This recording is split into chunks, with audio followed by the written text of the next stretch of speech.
Hello, everybody. My name is Sabrina Marnoto, and I am a PhD student at Northeastern University. And today I will be presenting on the passive separation of a polydispersed emulsion in a microfluidic channel. So first off, what's our motivation in studying polydispersed systems? We want to have a fundamental understanding of multi-component systems. And having this fundamental understanding of multi-component systems will allow us to elucidate design principles for passive separations. Active separations are commonly used, but the problem with active separations is you have to implement an added energy source, and you also have to take into consideration the added cost of active separations. So we decided we wanted to look into the natural phenomena of passive separations that are already occurring in multi-component systems to try to use those to influence separation and demixing of emulsions. So our initial study is on emulsion drops, and we decided to use emulsion drops because the analytical behavior of emulsion drops is already known. Emulsion drops are also commonly used to model particles as drug delivery vehicles. And the reason why we want to study the movement and migration of emulsion drops is because particles that are drug delivery materials usually have therapeutic material inside of it, and we want that to be delivered to the wall of the vessel. So there's two phenomena at play when looking at passive separations. The first is hydrodynamic dispersion, or spreading. This occurs in unbounded shear flow, where the walls don't come into play. You're only necessarily looking at the middle of the channel. And with hydrodynamic dispersion, two particles interacting with each other. Here we have particle 1 and particle 2. Once those two pass each other, their streamlines are no longer what they were before. You can see here their initial streamlines differ by delta Z21 and delta Z12. And this usually occurs with any asymmetry and interparticle interactions. And this asymmetry can be due to differences in size, shape, stiffness, roughness, and surface charge. The second phenomena that attributes to passive separation is wall migration or focusing. And this occurs in shear flow as well, but specifically at the wall. And the shear flow is a composition of both extensional flow fields and rotational flow. With extensional flow, when you have a deformable particle, that extensional flow will cause that particle to elongate. And once that particle elongates, it will rotate and rotate off of the wall. So we can actually calculate this velocity that's leaving the wall for a single particle. And this velocity is directly correlated and proportional to the capillary number, which is a ratio of your viscosity, shear rate, divided by your surface tension and droplet radius.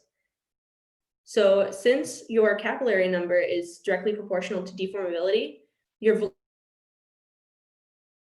velocity off of the wall is also proportional to deformability. So in confined geometries, we have a balance of focusing and spreading effects. We don't just have one. With spreading effects, your particles move towards the wall. And this can help with segregation and demixing, especially with bi- and polydispersed systems. And with focusing effects, your particles will move away from the wall. And this causes a margination effect where there's a particle-free layer right at the wall. So looking at our experiment, we decided to use an emulsion of mineral oil in water with a volume fraction of 5.8% and CTAB as our stabilizer, and this attributes to the positive charge of our particles.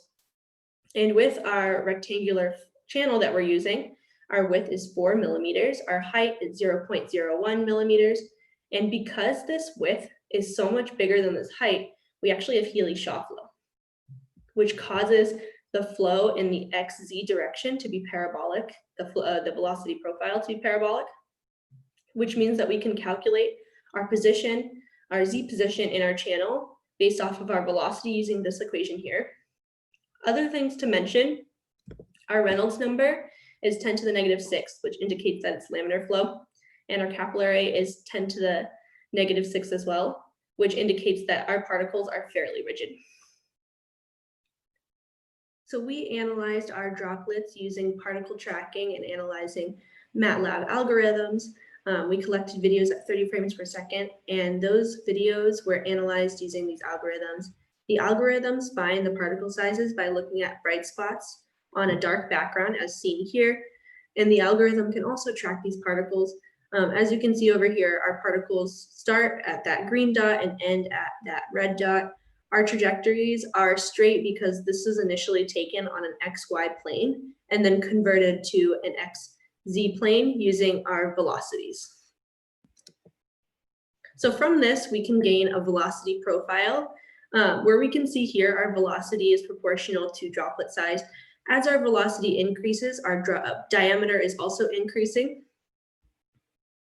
And using our equation that we discussed above, where you can calculate your velocity using your position, we actually calculated our position using our velocity and correlated that to our size of our particles.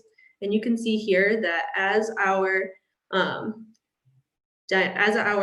particles increase in size, they move more towards the center, where the center is 50 microns and either wall is 0 microns in position.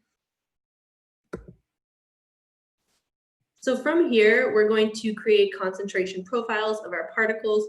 So we took our initial Z position versus diameter graph, used that to find our concentration profile along the channel.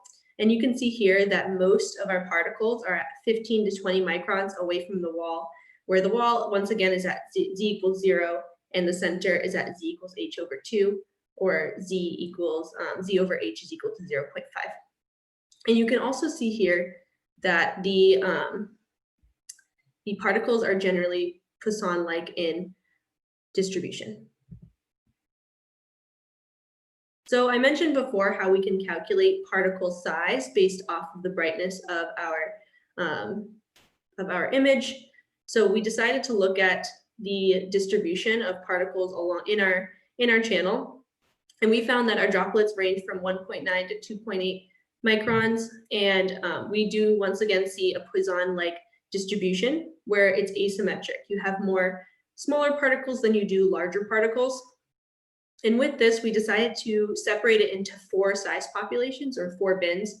The first one being the smallest, we had an average particle size of about 1.99 microns and about 211 particles. The second one, 2.7 microns and 245 particles. Third one, 2.54 microns and 75 particles. And then the last one and the biggest one, 2.81 is the average size and 26 particles. So not many particles in that last bin. So now we wanted to see, now that we have a concentration profile, we wanted to see how this concentration profile differs with differing size populations. So you can see here the general trend is that the smaller particles, you generally have more particles at 15 to 25 microns away from the channel. If we look more closely at the size populations, where the smallest particles are black to the largest particles that are green, you can actually see that the larger particles fall more towards the center. So the smaller particles are being pushed towards the wall, where the larger particles are being pushed towards the center. So we wanted to quantitatively define this, so we decided to look at L, which is our droplet-free width near the wall. And here with our different size populations, we found that A1, our first size population, was about 0.05 Z versus H.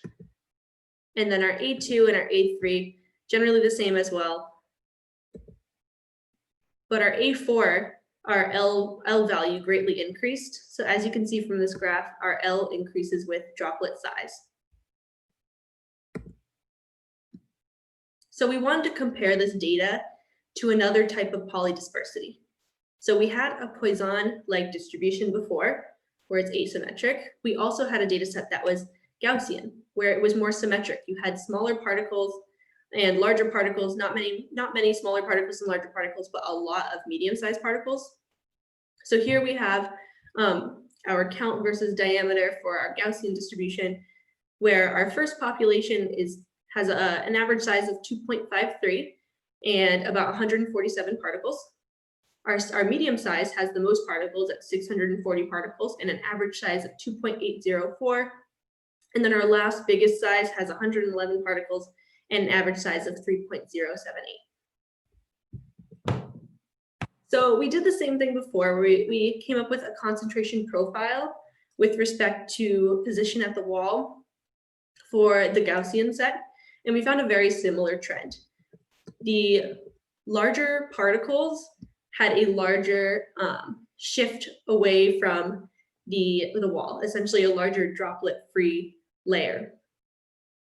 So we decided to compare the Poisson distribution and the Gaussian distribution, and you can see here that both distributions have a general upward trend, whereas the size increases, your droplet-free layer length will increase as well.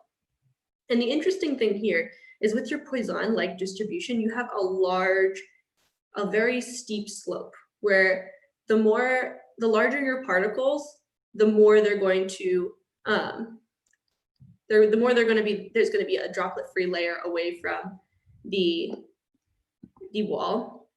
Where the Gaussian distribution, we didn't see as big of a difference between the different sizes.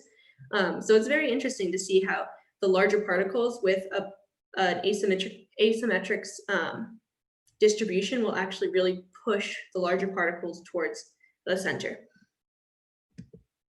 So future directions with this work, I would just like to note that this is preliminary work done by my professor, Dr. Hashmi, and this work shows promise in size effect on margination.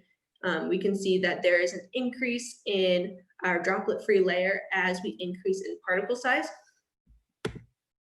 We would like to compare this to theory. With theory, we have both hydrodynamic dispersion and wall flux, like I mentioned before.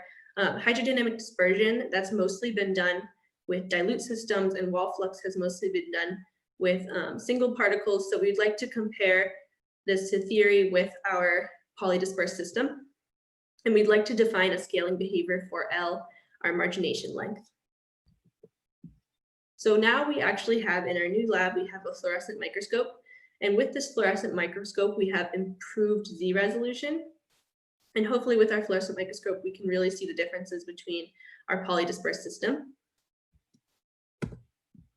And we'd also like to investigate surface charge. Our emulsion was positively charged, but we do have the option of looking at neutrally charged or negatively charged particles. And we do think there will be a difference, especially when you have different dispersions of differently charged particles within each other. And our overall goal is to define a demixing parameter, where you can really have a separation parameter based on differences in size, stiffness, surface charge. We'd really like to have this demixing parameter to help elucidate design parameters for other systems. With that, I would like to thank you for listening to this presentation. I would first like to thank my professor, Dr. Sarah Hashmi, Dr. Michael Lowenberg for his previous theoretical work, also Nick Angelino and Zach DeCurtis, who are undergrads at Northeastern and have done amazing work helping us with analyzing the data. And lastly, I'd like to thank my lab, the Complex Fluid Labs. So if anybody has any questions, I'd love to answer them at this time. I have my email there and my professor's email there too as well if you want to email us. Thank you. Does anybody have any questions?